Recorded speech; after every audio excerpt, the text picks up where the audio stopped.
Hello everyone, and thank you for joining me on another episode of Supreme Commander 2 Unit Creation. Before I begin, I should address one thing. I do not know how to create an army still. What I am doing is using an existing army instead.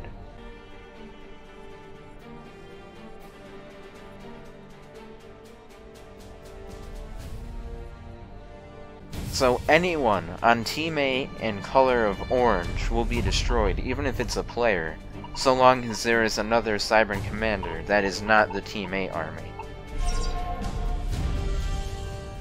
I will unfortunately find out that I will have no units. There they go. This is what it's like for the enemy army when I do this.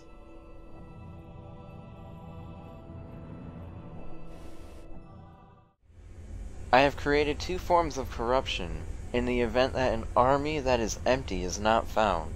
Until an empty army is found, it will use a second form of corruption that is not as great. In both cases of corruption, any corrupt units are unable to attack, unable to build, and are unable to move or complete orders. They are also unselectable. Alright, so let's start to see it.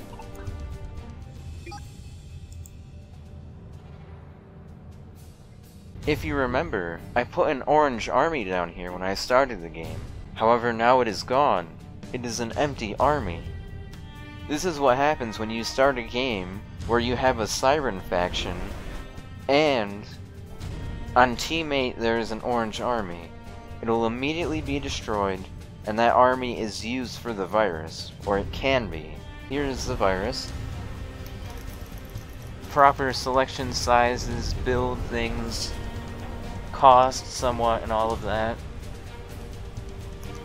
And perfect, there's units over here, I can show it. This is the range.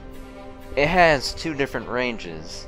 For experimentals, it can only corrupt things in a 50 unit range. However, for anything else, it has a 75 unit range. So let me activate it here and show what happens to this army. You can see they got corrupt and are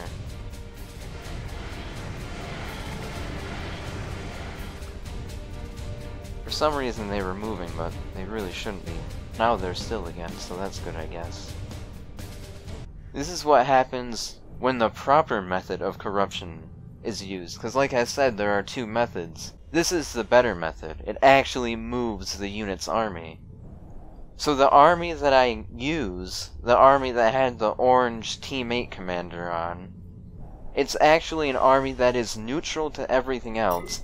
And like I said, this unit cannot be controlled by that army. At least it shouldn't be able to. It was over here, but I'm going to look into that and figure out why. So as these units should just sit here, the only thing you can do is capture them so you can use them again. That is the idea behind this unit. I will have to come over and capture it, but once I do capture it, it'll be mine and act just as normal. And you'll notice the tactical missiles are not going at any of these units, and my commander is not attacking these units. This is because the units in this army are neutral. So with that being said, I could attack these units if I want to. They will never return fire, but I can kill them if I wanted. And if I wanted, I could capture them like I just did. Even the green army that originally built them, they could attack these units. They never will because it's a bot, but they could. That was the main idea, is that they're no one's units when they are converted. They are not recognizable as a threat nor an ally to anyone. They need to be captured to have functionality again. Now this is a very extreme unit. However, the way I have balanced it, it's going to have a very high build cost. On top of that, it's going to have a very high research cost, and additionally, it is only functioning as an ability. It works for 30 seconds but has a 2-minute cooldown. Now I'll show the second method of corrupting, which is not as good. So as I said, it has two methods of corruption. I'm currently going to be showing the not as great version. once these units actually get in range. It won't hit them yet. Just barely out of it. Let's see if they'll step forward. I could have took that engineer, but wasn't thinking about it. I assure you, they are not corrupt yet. They are just standing there for no reason.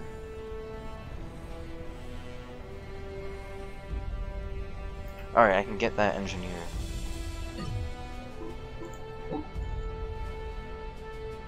So there, I have now corrupted that engineer.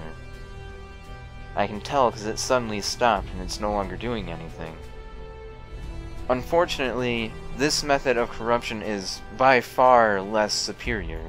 The way you uncorrupt units from this method of corruption is you have to have an uncorrupt engineer come near the corrupted unit. That's the only way. Like I said, this version is by far not as great. You have no indication that it's corrupted. I can't see that it's in an enemy army. And on top of that, in general, just the method of uncorrupting is not as good. So that's just about everything for the virus. Unfortunately, it will never have its superior version of corrupting in a 1v1. Or at least on a 1v1 map, because it's not possible to have an additional army. And if you completely wipe out the enemy army, well, there's no one to fight. So unfortunately, it is useless there, but it's still a very cool unit overall. I'm very happy with how it came out. I wish I could find a way to create an army, but I've tried for a very long time and I couldn't figure anything out, so this is the best that I have. That's just about everything for the virus though, so thank you all so much for joining me on another episode of Supreme Commander 2 unit creation. Hopefully you all enjoyed, and I will hopefully see you in my next video. So, if I will, see you there, I'll be waiting.